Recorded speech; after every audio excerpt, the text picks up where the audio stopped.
সবার আগে যেটা বলতে চাই আপনাদের কাছে, বাংলাদেশের দালাল যারা তারা আমার চ্যানেলটা সাবস্ক্রাইব করবেন, এবং অন্য দেশের দালাল যারা যারা দোয়াসলা তারা দয়া করে আমার ভিডিও থেকে দূরে থাকবেন বলে আশা করছি। ষড়যন্ত্র করে বিএনপিকে দমাতে পারবে না, একজন বলছে বড় এক নেতা। ষড়যন্ত্র করে দমাতে তো পারবে না, কিন্তু নিজেরা নিজেদেরকে যদি দমায় ফেলা হয় তাহলে অন্যের উপর দায় চাপিয়ে লাভ নেই। একটা বিষয় হচ্ছে যে আমি যে নির্দেশনা দেই সেই নির্দেশনা যদি আমার নেতাকর্মীরা না শুনে চাঁদাবাজি অব্যাহত হয়ে যায়, একটা দলের নাম নির্দিষ্ট একটা ভালো দাম থেকে একটা দলের নাম চাঁদা দল হিসেবে পরিচিত পায়, অনেকে আবার চাঁদা লীগ বলে তাদেরকে ডেকে থাকে। তো এটার একমাত্র কারণ হচ্ছে দলের যে প্রধান এবং যারা দলের নেতারা আছে তারা ঠিকমতো তাদের নেতাকর্মীকে গাইড করতে পারে না, অথবা তারা চায় যে বাংলাদেশে এভাবে অরাজকতা সৃষ্টি করে একটা হাম্বিতাম্বি করে গ্রুপ সৃষ্টি করে প্রত্যেকটা নির্বাচনী এলাকায় দল তৈরি করে লাঠি শুটা নিয়ে বের হয়ে একটা আতঙ্ক সৃষ্টি করা, অতীতের মতো যেরকম হয়েছে কেন্দ্র দখল করা, মানুষের মধ্যে ভয় ঢুকিয়ে দেওয়া, এইসব করার অপচেষ্টা চালিয়ে যাচ্ছে যারা বর্তমানে ক্ষমতায় যেতে চাচ্ছে। কিন্তু আলটিমেটলি বাংলাদেশ যেহেতু একটা 15 বছর স্বৈরাচারী সরকারকে বিদায় করতে পেরেছে, বাংলাদেশের পক্ষের শক্তি যারা বাংলাদেশকে ভালোবাসে, যাদের কোনো বাংলাদেশ থেকে চুইসে খাওয়ার মতন ইচ্ছা নেই, যারা বাংলাদেশে চাঁদাবাজি করে না, যারা বাংলাদেশে বালু লুটপাট করে না, নদী ভরাট করে না, বালু চুরি করে বিক্রি করে না, পাথর তুলে নিয়ে বিক্রি করে দেয় না, তাদেরকে আবার বহিষ্কার করা হয়। বহিষ্কার করে তাদেরকে আবার ঠিক সময় মতন তাদের আবার বহিষ্কার আদেশ ফেরত দিয়ে নেওয়া হয়। অনেকেই বলে বহিষ্কার করা মানেই তাকে আবার ফিরিয়ে নিয়ে আসা, মানে সময় মতন নির্বাচনের আগে যত সন্ত্রাসীদেরকে বহিষ্কার করা হয় তাদেরকে আবার দলে ফেরত নিয়ে আসা হয়। বড় দলের বড় এক নেতা আছে চট্টগ্রামের, লাস্টের নাম হচ্ছে খসরু। সে বলতেছে যে আর কখনো জানি চাঁদাবাজি করা হয়, দখলবাজি করা হয়, এসব তোমরা করবা না, তোমাদেরকে পাবা তো, দিব তো, তোমরা চাকরি সাবা স্কুলে করবা তো, সমস্যা কি, প্রতি মাসে 2,500 টাকা করে গৃহিণীরা পাবে পাবে তো, মানে তোমরা এখন চাঁদাবাজি করে কেন আমাদের এই অবস্থাটা করতেছো, কেন আমাদেরকে চাঁদা লীগ নামে পরিচিতি পেতে হইতেছে। একটা নিজস্ব দলের নাম থাকে কিন্তু আলটিমেটলি এখন সাধারণ মানুষ আপনার চাঁদা লীগ বলে রাখতেছে। এইসব বলার কারণে তো একটা ভাবমূর্তি নষ্ট হচ্ছে। তোমরা রয়েস হয়ে থাকো, তোমরা ক্ষমতায় আসার আগে এসব করো না, আর ক্ষমতায় আসো তারপরে যত ইচ্ছা যা করো। বাংলাদেশের একটা দলের নেতা তার কর্মীদের বলতেছে যে তোমরা গৃহিণীরা তো 2,500 করে পাবা, চাকরি লাগলে চাকরি দেব। সেই লোক ক্ষমতায় গেলেও তার চাকরি দেওয়ার ক্ষমতা আইনে আছে কিনা বা এই কথা বলতে পারে কিনা। একটা সরকারি চাকরিতে কি হয়, পরীক্ষার মাধ্যমে পাশ হয়। তো আমাদের বাংলাদেশে এই যে শুনে আসতেছি বঙ্গবন্ধু শেখ মুজিবুর বলছিল বিধায় বিসিএস এ টিকে নাই, বলতে হবে জাতির পিতা বঙ্গবন্ধু শেখ মুজিবুর রহমান। এরকম একটা গল্প শুনছি, সত্য গল্প, যাকে বিসিএস এ টেকানো হয় না এই কারণে। তো এরা আবার বলতেছে চাকরি বাকরি দিব। তো বাংলাদেশে তোমরা চাঁদাবাজি করবা, ভবিষ্যতে করো, ক্ষমতায় আসো আগে। আমরা যেটা বলি সেটা শুনো না শুনো, এখন অন্তত শুনো, কারণ সামনে নির্বাচন। তারপর আজকে একটা সংবাদ দেখলাম চ্যানেল 24-এ, চট্টগ্রাম এক্সপ্রেস রোডে গতকালকে রাতে বেলা ব্যানার টানানো নিয়ে, বিশেষ এক বড় দলের ব্যানার টানানো নিয়ে যুদ্ধ লাগছে, গোলাগুলি হয়েছে। এখানে একজন নিজেদের দলেরই ছাত্রকর্মী সে নিহত হয়েছে। তো বাংলাদেশে যারা ক্ষমতায় এখনো আসে নাই, নিজেদের পদ পদবি নিয়ে ব্যানার টানানো নিয়ে যারা নিজেদেরকে নিজে গুলি করে হত্যা করে, তারা যদি ভবিষ্যতে ক্ষমতায় আসে, তারা জনগণের সাথে নিজের ক্ষমতায়নের জন্য, নিজের চান্দার জন্য জনগণের সাথে কি করতে পারে সেটা বাংলাদেশের জনগণ বুঝতে পেরেছে। বিধায় বাংলাদেশে একটা সুশৃঙ্খল দল, যারা চাঁদাবাজি করে না, যারা চাপাবাজি করে না, যারা চেতনা দেখায় না, যারা গুপ্ত সুপ্ত বলে না, তারা ক্ষমতায় আসবে।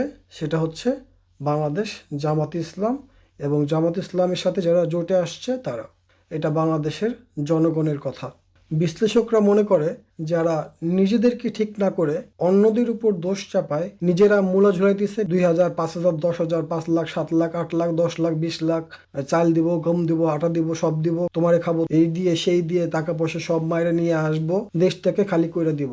তো এই ধরনের স্লোগান নিয়েতে যারা আছে তারা এইসব লোভ লালসা দেখাইতেছে, এবং নিজেদের ভালো কাজের বিনিময়ে জনগণ যে ভোট দিবে ভালোবাসে সেইটা তারা আদায় করতে পারে নাই, সেটা তারা অ্যাচিভমেন্ট করতে পারে নাই। তারা লোভ দেখিয়ে বাংলাদেশের মানুষকে ভিক্ষুক বানিয়ে, বাংলাদেশের মানুষকে কাজকর্ম না দিয়ে টাকার একটা লোভ দেখিয়ে ক্ষমতায় আসার প্ল্যান করতেছে।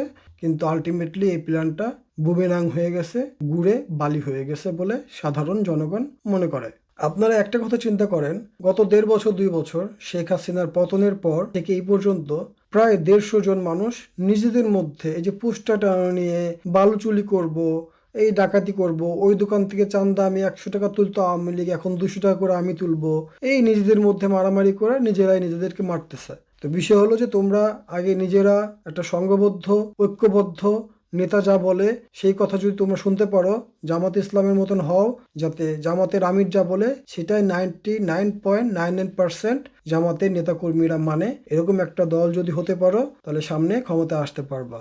1991 সাল, 96 সাল, 2000 সাল না, বা চেতনার 71 না, বা ওই 73 বা ওই 86, এগুলা কিছুই না।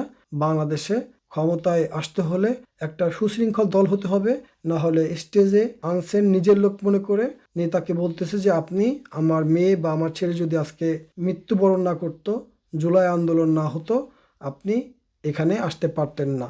এই কথাটা আমরা ভুলে যাই। মানুষ মানুষকে যখন হেল্প করে, কাদের দ্বারা আমি বাংলাদেশে আসলাম তাদেরকে ভুলে গিয়ে আমরা অন্য দেশের দালালি করতেছি বলে সাধারণ জনগণ মনে করে অন্য দেশের দালালি করতেছি। এতে বাংলাদেশের জনগণ আরো ত্যক্ত বিরক্ত হয়ে গিয়েছে, সামনে আপনাদেরকে ক্ষমতা আনবে কিনা সেটা নিয়ে ভাবছে। কারণ একদিকে একটা সুশৃঙ্খল দল যাদের মধ্যে দুর্নীতি, চাঁদাবাজি, টেন্ডারবাজি, নিজেদের মধ্যে নিজেদের খুনাখুনি একেবারে জিরো বললেই চলে, 99.98% ওকে, তাই না? অন্যদিকে একটা দল সারা জীবন চেতনা দেখা আসতেছে, অন্যদের কাছে যে মাথা নিচু করতেছে, অন্য দেশের পররাষ্ট্রমন্ত্রীর কাছে, অন্য দেশের সাথে দালালি করতেছে, যারা বলতেছে নেতাকে ভোট দেওয়া মানেই আপাকে ভোট দেওয়া, যারা বলতেছে পাশের দেশের যে প্রধানমন্ত্রী আছে সে আমাদের নেতাকে শুভেচ্ছা জানিয়েছে। আপনারা কি বুঝতে পারছেন? আমাদের পাশের দেশ আমাদের নেতাকে ক্ষমতায় চায়। আপনার পাশের দেশ যেহেতু নেতাকে ক্ষমতায় চায়, সেহেতু বাংলাদেশের জনগণ আপনাদেরকে ক্ষমতায় চায় না। একটা কথা চিন্তা করে দেখতে পারেন যে আপনারা বলতে পারেন যে নেতারা চুনাপুটিরা এসব কথা বলতেছে। চুনাপুটির কথা তো জামাত ইসলাম বলে না 99.9%। একজন দুজন যে কে যেন বিড়ি নিয়ে কথা বলছে, আর একজন মনে হয় বলছিল যে কর্মী বা নেতা হইতে পারে ছোটখাটো, সে বলতেছিল যে জামাতে ভোট দিলে আল্লাহর রাস্তায় ভোট দেওয়া হবে, ইসলাম কায়েম হবে।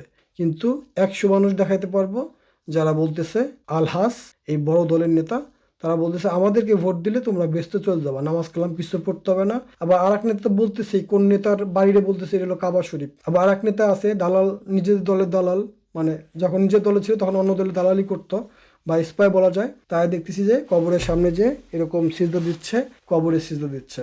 এই হচ্ছে আমাদের মদিনার ইসলাম কায়েমের নমুনা। সর্বশেষ বলবো যে বাংলাদেশের রাজনৈতিক সেক্টর হোক, ক্রিকেট হোক, এই 71 টিভির মতন টিভি চ্যানেল হোক, ওই আলোর মতন পত্রিকা হোক, তারপরে স্টারের মতন পত্রিকা হোক, যে সেক্টরে হোক, ক্রিকেটে দেখবেন ওই যে রিয়াসুদুল আজিম নাকি ফাজিম, তারপরে ওই যে বিভিন্ন দালালগুলা বের হয়েছে। আবার একজন বলতেছে এক ফকিন্নি আছে না, যে বাঘের ডোরা কাটা রং মাইখায় মাঠে চিল্লে করে, ওই মানে একজন বলতেছে আর কি ফকিন্নি, দেখতেছে যে মিরাজ ওদের পক্ষে কথা বলতেছে। কারণ কি করবে, মানে গরিব মানুষ, ওদের বিক্রি করে খায়, ওদের কাছে যা সেলফি টেলফি তুলে বিদেশে খেলতে যাওয়ার সময় নিয়ে যায়, ওদের দালালি করা ছাড়া তো উপায় নাই। আর গালাগালি করে অন্য মানুষ, সে কথা আপনাদেরকে বললাম। সর্বোপরি বলবো যে গণভোটে হার পক্ষে ভোট দিন, জামাত ইসলাম এবং জামাত ইসলামের জোটকে ক্ষমতায় নিয়ে আসি, এবং বাংলাদেশে যে অন্য দেশে দালালগুলো আছে এদের বিরুদ্ধে খুব সুন্দরভাবে ব্যবস্থা নিতে হবে। বাংলাদেশে থাকবি, অন্য দেশে গুণগান গাইলে আপনাদেরকে ওই একজন বলছে আর কি লাথি মাইরা ওই দেশে পাঠাই দেওয়া হবে, লাথি মাইরা অন্য দেশে পাঠাই দিবে আর কি। অন্য একজন বলছে, আমার না, এটা যদিও এসব কথা বলা ঠিক না। এইসব দালালদেরকে সাবধান থাকবেন, দালালরা যেন মাথা চাড়া দিয়ে উঠতে না পারে। তামিম ইকবাল, তারপরে সাকিব বাল হাসান, এবং এই যে মিরাজ মুরাজ সিরাজ কুরাস মিঠুন লিটন দাস, এদের থেকে বাংলাদেশটাকে সেভ করতে হবে। এদেরকে আগামীতে জাতীয় ক্রিকেট টিমে যাতে না নেওয়া হয়, এটা গণমানুষের দাবি। আশা করছি বিসিবি এই কথা শুনবে। বাংলাদেশ প্রেমী, বাংলাদেশের পক্ষের শক্তি যেন সব সেক্টরে দায়িত্বে থাকতে পারে, এই আশাবাদ ব্যক্ত করে শেষ করছি। আল্লাহ হাফেজ, আসসালামু আলাইকুম। আমাদের প্রিয় ওসমান হাদি হত্যার বিচার চাই, এই আশাবাদ ব্যক্ত করে আজকের মতন এ পর্যন্তই। আল্লাহ হাফেজ, আসসালামু আলাইকুম।